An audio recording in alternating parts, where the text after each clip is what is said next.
Hello friends, welcome back to my channel. আশা করি সবাই ভালো আছো, আমিও ভালোই আছি। সবসময় জানবে, যা আমরা ভাবি সেটা নাও হতে পারে। মানে আমরা যেটা মনে করছি সেটাই যে হবে, এটা গ্যারান্টি দেওয়ার কোনো প্রয়োজন নেই। তার জন্যই তো ঢেপিকে এই অরেঞ্জ সুটকেস নিয়ে এতবার এত কিছু সবার কাছ থেকে শুনতে হচ্ছে। এটা একটা ছেলে মানুষই ব্যাপার হয়ে গেছে। একটু ওয়েট করতে পারেনি, একটু সবুর করতে পারেনি যে একটা ভিডিও দেখি, কিন্তু কন্টেন্টের জন্য মানুষ ছোট ছোট ভুলগুলো করে ফেলে, যার ফল ভুগতে তাকেই হয়। যাই হোক, সেটা বড় কথা নয়। কথাটা হচ্ছে টিনার ব্লগ। তো আজকের রাজধানীর সেই ব্লগ এসছে, একদিন গ্যাপে দিচ্ছে। আজকের ভিডিওতে ব্লগে বলে দিয়েছে যে জার্নিতে ক্লান্ত, তাই একদিন ভিডিও নাই দিতে পারি, পড়া আছে তো দিলাম না। ভাই ব্লগার, বড় ব্লগার, তার মর্জি তো আগে, তাই না? তার শরীর আগে ঠিক থাকবে, তবে আমরা ডেইলি ব্লগ পাবো। কাজে একদিন ছুটি তো বানতেই হয়। তো সেটাই বলে দিয়েছে, তোমরাও জেনে নিয়েছো। এইবার চলে আসি ভিডিওর মধ্যে। দাদা এসছিল, দাদার সঙ্গে দেখা করলাম। তা দাদা মানে কোন দাদা? সবার তো বুড়ো কুচকে যাবে ভাই, এইবার আমরা দেখতে পাবো সেই দাদাকে, মানে সেবক দাদাকে। না, সেগুড়েও বালি। তোমরা যাই ভাববে তাই হবে নাকি? তাই কি হওয়া যায়? আরে ভাই, টিনাদের কি আত্মীয় স্বজন নেই? বেচুর নেই বলে কি টিনারও নেই? ওদের আছে, এবং অনেক বেশি পরিমাণে আছে। তাই জন্য আমরা ঠিক সবাইকে চিনতে পারি না। মানে শুনেছি হয়তো, মনে নেই, হতেই পারে। ভাই এত আত্মীয় স্বজন সবাইকে মনে রাখা খুবই মুশকিল। আবার যেখানে ওরা তাদের কথা বলে, তাদের গল্প করে, অথচ আমরা মনে রাখতে পারি না। অনেকেরই আত্মীয় স্বজন আছে যারা দূরে থাকে, তাদেরকে ক্যামেরায় দেখানো সবসময় সম্ভব হয় না, কিন্তু তাদের কথা আমরা কথার মধ্যে দিয়ে কখনো সখনো বলে দিই।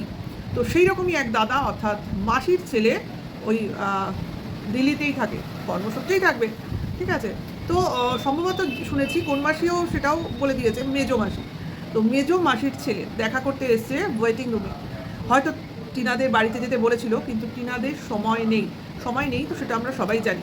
কারণ সকালবেলা যখন ওরা দিল্লিতে এসে পৌঁছয়, তারপর থেকে বিকেল 4:30 ট্রেন, তো তোমার মনে করো প্ল্যাটফর্মে তোমার 3টের মধ্যে চলে আসতে হবে, 3টে সাড়ে 3টের মধ্যে।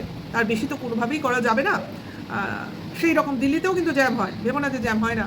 দিল্লিতেও কিন্তু জ্যাম হয়, ওল্ড দিল্লিতে তো প্রচণ্ডই জ্যাম হয়। এবং আমরা যখন স্টেশন চেঞ্জ করছিলাম, new Delhi to old Delhi করতে হয়েছিল একবার, তখন তোমার ওই করোনার সময় তোমার সব ট্রেন এক স্টেশনে দিত না, ভাগ করে দিয়েছিল, ওল্ড দিল্লি নিউ দিল্লি। তখন আমরা যখন গিয়েছিলাম বা এসেছিলাম, দুটোই হয়েছিল। তো যে এলাকার মধ্যে দিয়ে নিয়ে এসেছিল, ওটা পুরো বড়বাজার এলাকা। কলকাতায় যে বড়বাজার এলাকা ওই রকম, মানে অটোর পেছনে অটো, মাল বহনের গাড়ির পেছনে গাড়ি, মানে প্রচুর ভিড়, মানে জ্যাম যেটা বলে। তো স্টেশন ওইটা পুরো এসছে তোমার স্টেশন অবধি, তার মানে বুঝতে পারছো স্টেশনে খুবই ভিড়। তো সময় হাতে নিয়ে ওখানেও চলতে হয়। রাজধানী শহর বলে ব্যাপার না। আমরা তো সমস্তই রাজধানী শহরে বাস করি, যেমন আমরা এখানে কলকাতা, ওরা বেড়াতে গেল দিল্লি, মানে রাজধানী মানেই ভিড়ভাড়টা বেশি, সেই রকম। তো সেই দাদা এসেছিল দেখা করতে, কারণ ওদের সময় হয়নি সেই দাদার বাড়িতে যাওয়ার। সেটা নিয়েও আক্ষেপ করেছে যে সময় ছিল না, কিছু কাজ মেটাবার জন্য এসছিল। পরবর্তী ক্ষেত্রে হাতে সময় নিয়ে আসবে, এবং যেখানে আত্মীয় রয়েছে সেখানে ওদের নিশ্চয়ই সেখানেই থাকার ব্যাপার থাকবে, এবং থেকে ঘুরে বেড়াবে। কারণ দিল্লিতে জানো অনেক অনেক দেখার জায়গা আছে, এবং মার্কেটিংয়ের তো দারুণ জায়গা আছে, যেটা টিনা জানে বোধহয়, মেনশন করেনি, আমি করে দিলাম। সরোজিনী মার্কেট, যারা গেছো তারা জানবে। সাংঘাতিক জিনিস, এবং ভীষণ ভীষণ কম দামে। হ্যাঁ, তো আমিও যাইনি, আমাদের অটোওয়ালা বলেছিল। আর আমি ইউটিউব, গুগল বা মনে করো ফেসবুক, অনেকেই এইসব তোমার মার্কেট দেখায়, সেখানে দেখেছি। তো সেখান থেকে ভাই আজকাল কোথাও না গিয়েও বা মোবাইল হাতে নিয়ে সব জায়গায় চলে যাওয়া যায়। তো সেই রকম। তো সেই দাদার মেয়ে দেখা করতে এসছে, ভারী মিষ্টি মেয়েটা, ছোট্ট মেয়েটা। তো দাদা, ওদের সঙ্গে মুখের মিল আছে, বোঝা যায়। তো এই দাদাকে আমরা দেখলাম, মাস্তুতো দাদা, কিন্তু আমরা বা যারা সেই দাদাকে দেখার কথা ভেবেছিল, তাদের মানে আশায় জল ঢেলে দিয়েছে টিনা, কারণ সেই দাদাকেও দেখায়নি, কিন্তু কাজ কিন্তু হয়েছে। এই হলো কথা। তো টিনা থাকতে পারতো দিল্লিতে, সেটাও বলেছে। কেন না, ওর 11-12 তারিখে কোর্টের ডেট আছে। মাইন্ডেড, এটা আমার অন্য সময় আবার কাজে লাগবে। 11-12 তারিখটা মনে রেখো, যখন ভেচুর ভিডিও করব তখন তাতে বলবো অবশ্যই। তো সেই জন্য ও 9 তারিখে নিউ দিল্লি ছিল, তার মানে 9 তারিখের বিকেলে ট্রেন, 10 তারিখে এসে পৌঁছবে, অর্থাৎ পরের দিন 11-12 তারিখ ওর কোর্টের ডেট, ঠিক আছে। তার জন্য ও দিল্লিতে থাকতে পারলো না, ইচ্ছা থাকলেও থাকতে পারলো না, ঠিক আছে। তো কেউ এড়িয়ে যায়, কেউ এড়ায় না, এটুকুই বললাম। তারপরে তোমার এখানেই শেষ। তারপর ওই দাদা হেল্প করলো ওদের রাজধানীতে তুলে দেওয়ার জন্য। সেখানে একটা ব্লান্ডার করেছিল, B11কে B1 দেখেছিল। যাই হোক, তাতেও কোনো সমস্যা হয় না, ট্রেন ছেড়ে দিলেও কোনো সমস্যা হয় না। ভিতর দিয়ে হ্যাঁ, কোথায় 1 কোথায় 11, প্রায় 10টা বগি তোমার যেতে হবে ভেতর দিয়ে যাওয়াটা খুবই মুশকিল লাগেজ নিয়ে। তো বাইরে দিয়েই ওরা গেছে, পেরেছে, টাইম ছিল, হয়ে গেছে। তো মানে ভয়ের কিছু নেই, ভেতরে থাকলেও ভয়ের কিছু ছিল না, একটুখানি পরিশ্রম হতো। কিন্তু যেটা বলবো সেটা বলার জন্যই বলবো যে টিনা ভিডিওর মাধ্যমে বলছিল এক্সেলেটার বা লিফট এইসবের খবর। দেখো, অনেকেই জানে না, অনেকে মানে সাধারণ লোককে জিজ্ঞাসা করলে বলে না, বা অনেকে জানে না, হতে পারে ও দাদারাও নাও জানতে পারে। কিন্তু সব থেকে ভালো করে জানার পন্থা কী আছে জানো? তুমি সোজা ইয়েতে চলে যাবে, রেলওয়ে অফিসে, স্টেশন মাস্টারের ঘরে যেটা বলে, সেইখানে চলে যাবে। সেইখানে গিয়ে যদি তুমি জিজ্ঞাসা করো, ওরা কিন্তু সঠিক ইনফরমেশান দিয়ে দেয়। যেমন আমাদেরও সমস্যা ছিল, বিশেষ করে আমার তো সিঁড়ি ভাঙার সমস্যা, আমি একদমই সিঁড়ি ভাঙতে পারি না, অনেক টাইম লাগে, তারপরে আবার লাগেজ, খুব অসুবিধা হয়। আর এক্সেলেটারে কী হয় বলো তো, ট্রলি ব্যাগগুলোকে নিয়ে উঠে দাঁড়াতে কষ্ট হয়, পড়ে যাওয়ার ভয় থাকে, ব্যালেন্সের ব্যাপার থাকে। একা উঠলাম তো ঠিক আছে, লাগেজ নিয়ে একটু সমস্যা হয় ট্রলি ব্যাগ থাকলে, এমনি না। তো সেই ক্ষেত্রে আমি জিজ্ঞাসা করতে গেছিলাম লিফটের ব্যাপারটা। হ্যাঁ, 1 নম্বর প্ল্যাটফর্মে কেন, ওখানে সব প্ল্যাটফর্মেই লিফট আছে, এটা জিজ্ঞাসা করলেই বলে দেয়। আর 1 নম্বর প্ল্যাটফর্মে একদম অনেকটা এগিয়ে গিয়ে শেষে আছে, শুরুতে না, একদম শেষে, ঠিক আছে? অনেকটা এগিয়ে যেতে হবে, মানে শেডের বাইরে চলে যেতে হবে, তা ওখানে লিফট আছে। তো আমাদের ওই স্টেশন মাস্টারই হেল্প করেছিলেন। ওখানে যেসব কুলি আছে, দোকানদার আছে, ওরা মোটেও হেল্প করে না, এটা তোমরা জেনে রাখো। আমাদের তো করেনি, তোমাদের করবে কিনা আমার জানা নেই। ভালো লোক পাওয়া ভাগ্যের ব্যাপার। কুলিরা মিসগাইড করে ভীষণ। আমরা যাচ্ছিলাম ঠিক ডাইরেকশনে, তারা বলছে পিছনে যাও, পিছনে গেলে আরও বেশি হাঁটতে হতো। যাই হোক, এটাই হলো কথা। আসল খবর যে দেবে সে হচ্ছে স্টেশন মাস্টার। ওখানে বললে উনি সঠিক বলে দেন। আর আমাদের সময় স্টেশন মাস্টার তোমার মহিলা ছিল, এটা একটা সুবিধা ছিল। তো যাই হোক, এটা আমি টিনাকে বলে তো লাভ নেই, ভবিষ্যতে যদি ও আবার দিল্লি যায়, কারণ যেহেতু লোকজন আছে, এটা যেন খেয়াল করে। প্রতিটা প্ল্যাটফর্মেই লিফট আছে। হ্যাঁ, আমরা 1 থেকে উঠেছি, গিয়ে আমাদের 5 নম্বরে ট্রেন ছিল সম্ভবত, 5 ট্রেন ছিল, তো সেখানেও লিফট ছিল নামার জন্য। সব জায়গায় লিফট থাকে, এটা একটুখানি দেখে নিতে হয়। ওই ওপরের তোমার ডাইরেকশনগুলো বলে দেয়। ফ্লাইওভার দিয়ে যখন যাবে, লিফটে তো উঠে ফ্লাইওভারেই উঠবে, তো ওপরে উঠে যখন যাবে ওখানেই বলে দেবে, ডাইরেকশনে ওপরে লেখা থাকে কোনটায় লিফট, কোনটায় চলমান সিঁড়ি, এক্সেলেটার, সব বলে দেয়। তো যাকে বাদ দাও, এটা তো মানে পথের খবর হয়ে গেল, সেটা কথা না। কথাটা হলো সুটকেস আছে কিন্তু, দীপিকা আবার বলি, সুটকেস আছে কিন্তু। সুটকেস নিয়ে ওরা উঠেছে, ও দাদার হাতে সুটকেস ছিল, সে তুলে দিয়েছে সব থেকে, দাদা উঠিয়ে বসিয়ে দিয়ে তারপর নেমে গেছে, ঠিক আছে? এইবার ওদের সিটটা ভালো ছিল, কমফোর্ট জার্নি করেছে, কিন্তু প্রচণ্ডই মানে ক্লান্ত ছিল বলে সেইভাবে ট্রেনের ভেতর আর ভিডিও করেনি। মোটামুটি ঘুমিয়ে সময় কাটিয়েছে। এবং সকাল হয়ে যে খবরটা আমরা পেলাম সেটা হলো ওরা মোটেও লোকাল ট্রেনে বাড়ি যাচ্ছে না, কারণ এতটা ট্রেন জার্নি আর নিতে পারছে না। তো তার জন্য গাড়ি নিয়ে আসছে ওর দাদা, যে গাড়ি করে ওরা এসেছিলো সেই গাড়ি নিয়ে আসছে। এবং দাদার হয়তো কলকাতায় কাজ আছে, দাদা নেমে গেল আর ওরা উঠে চলে গেল। রাস্তায় আবার ব্রেকফাস্ট, চা ওদের সঙ্গী ভাই, এটা আমি বুঝে গেছি। প্রচুর চা আর কফি খেয়েছে টিনা, মানে চাওয়ালা আর কফিওয়ালার প্রচুর বিক্রি হয়েছে, এটুকু শিওর। আমরা তো বাইরে চায়ে টেস্ট পাই না, তাই খাই না, প্লাস প্রচুর দাম, ওই জন্য খাই না। সঙ্গে ইলেকট্রিক কেটল ক্যারি করি, এই কারণে ট্রেনে সম্ভব হয় না। হোটেলে গিয়ে ইলেকট্রিক কেটলেই সম্ভবত ঘরের মধ্যে চা করিনি, যতবার ইচ্ছে খাওয়া যায়, নিজের মতো করে খাওয়া যায়। তো এই হলো ব্যাপার। আর অবশেষে বাড়ি পৌঁছে গেছে এবং পৌঁছে গিয়ে ভিডিওটা শেষ করেছে, ঠিক আছে? এই অবধি। তো যেটা বললাম, 11-12 তারিখে ওর কোর্টের কাজ আছে, সেই কারণে 11-12 তারিখে তোমার এই ভিডিওগুলোই ও ছাড়বে, স্বাভাবিক, ঠিক আছে? তো আজকে হলো গিয়ে তোমার কত তারিখ? আজকে তোমার 11 থেকে আজকেও তোমার 12 তারিখ, তার মানে আজও কাজ আছে। তা পুরোনো ভিডিও ছাড়ছে, কোনো অসুবিধা নেই। তো ছাড়তেই হবে, মানে পর আসতে হবে তো ভিডিওগুলো। তো এইখানে টিনাকে আমার কিছু বলার আছে। গতকালে বেচুর ভিডিও নিশ্চয়ই টিনা দেখেছে বা দেখবে, বা দেখা হয়ে গেছে, যাই হোক সেটা কথা না। কথাটা হচ্ছে নিজের ছেলেকে কি দেখতে পাচ্ছে টিনা? লিগাল কাজ নিশ্চয়ই, কিন্তু ছেলের জন্য যেভাবে ওরা রাখছে, আর কিন্তু নিশ্চিন্ততা রাখা ঠিক নয়। যথেষ্ট অযত্ন করছে। ছেলেটার ভবিষ্যৎ কিন্তু সংকটে। এক তো বাইরে ঘোরার বাতিক উঠেছে বেচুর, কারণ এখন বুঝতে পারছি এই কোর্টের ডেটের জন্য খানিকটা লেট করে বাড়ি আসলো। আজকে যে ভিডিও দিয়েছে বেচু সেটা গতকালকের, অর্থাৎ 11 তারিখ রাতে ট্রেনে উঠেছে, 12 তারিখ এসে পৌঁছবে। তো মোটেও তার মানে যাওয়ার থাকলে কোর্টে সে যাবে না, এটা একদম নিশ্চিন্ত। ওই ডেটটা পেরিয়ে আসার জন্যই ও এই ঘোরা বেড়ানোটাকে এক্সপেন্ড করেছে। তো যেটা বলার টিনাকে সেটা হচ্ছে, ছেলের কিন্তু পড়াশোনা একদম হচ্ছে না, 1 নম্বর। কারণ এরা ঘোরা বেড়ানোর তালে ছেলে স্কুল যাওয়াটাকে পুরো নেগলেক্ট করছে। দ্বিতীয়ত খাওয়া দাওয়া তো মোটেও করায় না, যেটুকু করায়, যেটুকু না করালে নয়, যেটুকু প্রাণে বাঁচিয়ে রাখতে গেলে করাতে হবে সেটুকুই করায়, আর কিছুটা ব্লগিংয়ের খাতিরে করায়। বাদবাকি যেটাকে যত্ন বলে, নিজের ছেলের যত্ন বলে, সেটা কিন্তু আসছে না। কারণ বেচুর মন কিন্তু এখন উড়ু উড়ু, সে কিন্তু এখন আর ছেলেতে ইন্টারেস্ট পাচ্ছে না, কিন্তু ছেলেকে হাতে রাখতে চাইছে, কারণ ছেলেকে দিয়েই তার চ্যানেলটা দাঁড়িয়ে রয়েছে। হ্যাঁ, কারণ ছেলেকে দেখেই কিছু লোক ওকে দেখতে আসে, একদম সত্যি কথা। আর টিনার সম্বন্ধে কিছু শুনতে আসে, ঠিক আছে, বেচুর মুখেই শুনতে আসে যে বেচুকে টিনা কী বললো, কীভাবে অপমান করলো, কীভাবে কতটা নিচে নামালো, কীভাবে কতবার মেরে ফেললো, তাই না?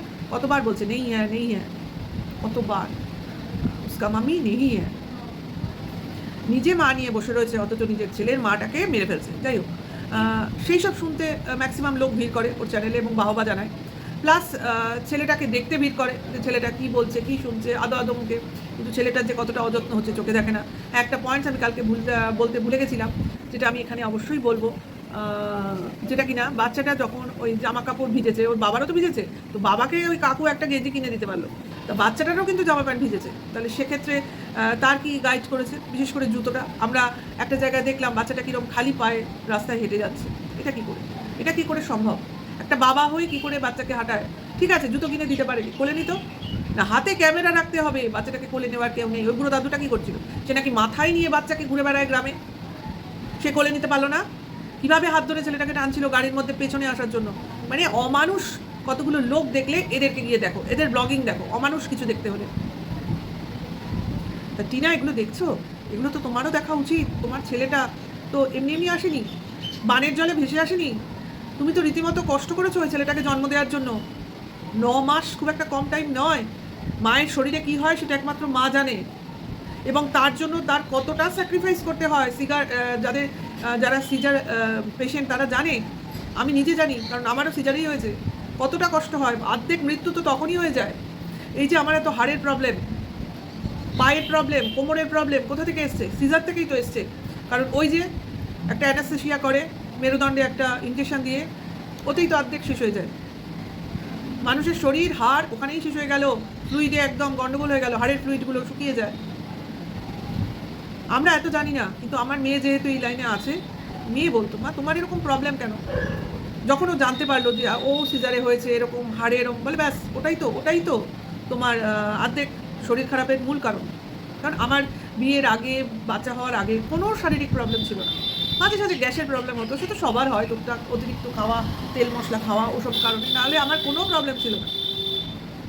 হাড়ের প্রবলেম হয়েছে সিজার হওয়ার পর, আর তারপরে ছেলে মেয়ে টেনশনে হয়েছে প্রেশার, ব্যাস blood pressure, high blood pressure. তো এই মাঝখানে লো হয়ে গেছিলো, আবার হাই হয়ে গেছে, মানে খুব ফ্লাকচুয়েট করে আমার প্রেশারটা।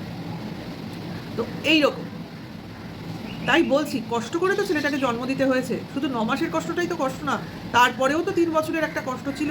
প্রথম 2 বছর তো অমানসিক কষ্ট করতে হয় ছেলেকে মানুষ করতে গেলে, ছেলে মেয়েকে যাই বলো, রাত জাগতে হয়, তাদের কাঁথা পাল্টাতে হয়, তাদের সব কিছু বুঝতে হয়। তারা তো বোঝাতে পারে না, তাদের সব কিছু বুঝতে হয়। জানি না এগুলো মনে করে ওর কতটা কষ্ট হয়, নিশ্চয়ই হয়। ওর মার একটা ব্লগিং দেখে বুঝলাম ও প্রচুর পরিমাণে কান্নাকাটি করছে। ওর মার মুখেই ফার্স্ট টাইম শুনলাম, যেখানে ও মা বলছে মেয়ের কষ্ট আর উনি দেখতে পাচ্ছেন না, ভগবানের কাছে আর্জি জানাচ্ছেন কবে মেয়েটা এই শাস্তি থেকে মুক্তি পাবে, আর কি কি ঘটবে ওনাদের সঙ্গে। এই ফার্স্ট টাইম মানে বলতে শুনলাম, মানে কতটা অসহ্য হয়ে গেলে মানুষ শেষমেশ ভিডিওতে এসে বলে। প্রথমেই বলে না, তাহলে তো সেটা শো অফ হয়ে যেত। প্রথমেই যদি বলতে থাকতো তাহলে লোকে বলতো ওই বেঁচে খাচ্ছে, যেরকম আমরা বেচুকে বলি, ওই নিজের দুঃখটাকে এনক্যাশ করছে, ওই চোখের জল দেখিয়ে পয়সা ইনকাম করছে। তা কিন্তু করেনি, ওর দুঃখটাকে লুকিয়ে মুখের হাসি সামনে এনেই কিন্তু ওর পয়সা অর্জন করছে কেন, রোজগার করছে কেন? ও অ্যাচিভ করার জন্য। কারণ ও যদি রোজগার না করে, ওর ছেলেকে ও কী করে পাবে, কী করে মানুষ করবে? ওই শয়তানের পয়সা নিয়েও মানুষ করতে চায় না ছেলেকে। হ্যাঁ, যেটা লিগালি হবে সে তো হবেই। মানুষের একটা ইচ্ছা অনিচ্ছা বলেও তো ব্যাপার থাকে, পছন্দ অপছন্দ বলেও তো ব্যাপার থাকে। সেখান থেকে বলছি, কেউ চায় না যার বাবা এরকম হয় তা পয়সা সেই ছেলের কাজে ব্যবহার করতে। অন্তত আমার তো সেটাই মেন্টালিটি। যাই হোক, তিনাকে বলবো, যেটা হচ্ছে তো হচ্ছে, আরও কিছু বেশি করে নিজের আর্জি জানাতে, অন্তত যার কাছে জানালে কাজটা হবে। ছেলের প্রতি অত্যাধিক নেগলিজেন্সি হচ্ছে, ছেলের মানসিক অবস্থাকে এনক্যাশ করা হচ্ছে। ছেলের সামনে বলা হচ্ছে তার মা বেঁচে নেই, যেখানে তার মা বার্থ সার্টিফিকেট সহ সমস্ত জায়গায় বেঁচে রয়েছে, লিগালি বেঁচে রয়েছে। এখানে কি করে বলতে পারে পাবলিকলি বা একটা ইউটিউব প্ল্যাটফর্মে उसका मामी नहीं है ही নেই, হ্যাই নেই। কোথা থেকে এনেছে ছেলেটাকে? অনাথ আশ্রম থেকে? যে ওর মাই নেই, যে শুনছিল সেও তো হাসছিল দাঁড়িয়ে দাঁড়িয়ে। যাই হোক, টিনাকে বলবো এইবার ফার্মলি কিছু করার কিন্তু সময় এসেছে, আর নয়। তুমি শয়তানকে যত সুযোগ দেবে শয়তান তত সুযোগ নেবে, কারণ নরম হওয়ার দিন কিন্তু চলে গেছে, আর নয়। যেটাকে অত ইজি ভাবছিলে, অত ইজি তো হচ্ছে না। ইজি ব্যাপারটা নো ডাউট, লিগাল ব্যাপারটা এত টাফ নয়, কিন্তু এখানে করা হচ্ছে, পরিস্থিতির সৃষ্টি করা হচ্ছে, দেখতে তো পাচ্ছ। কারণ তুমি আইনে যেই চলতে চাইবে, আইনের পথ ধরে চলবে, আইনের লোকই ওদেরকে আগে থেকে জানাবেই, কারণ এটাই নিয়ম, এটাই প্রসিডিওর। তো সেখান থেকেই ওরা সজাগ হয়ে এদিক যাচ্ছে ওদিক যাচ্ছে, তারপরে তো কিছু ফোরে লাগিয়ে রেখেছে যারা এই কাজগুলো করছে। যাই হোক, সবশেষে আমার এটাই বলার ছিল, ছেলে কিন্তু বেচুর একার নয়, ঠিক আছে? যারা উল্লাসে চিৎকার করছেন, তারা যাই বলুন, যাই ভাবুন, যাতেই মজা পান না কেন, বেজু আপনাদের মজাই দিতে চাইছে, তার জন্যই এইসব কথা বলে। ওর কিন্তু একা ছেলে নয়, ওই ফ্যামিলির একা ছেলে নয়, তার মা এবং মায়ের ফ্যামিলিও এই ছেলের সঙ্গে ব্লাড রিলেশনে যুক্ত, রক্তের সম্পর্ক রয়েছে। কোনো মানুষ, এমনকি ভগবানও এই রিলেশনটাকে অস্বীকার করতে পারে না। বাবা তো কোন ছাড়, বাবা হওয়ার যোগ্যতাই নেই অ্যাকচুয়ালি। না বাবা হওয়ার যোগ্যতা আছে, না ছেলে হওয়ার যোগ্যতা আছে, না একটা ব্লগার হওয়ার যোগ্যতা আছে, ওর কিছুই নেই। ও একটা নো ওয়ান, ওয়ার্থলেস। ভিডিও এখানে শেষ করব। যদি ভালো লাগে সঙ্গে থেকো, লাইক করো, কমেন্টস করো, নেক্সট ভিডিও ওয়েট করো। Tata, by.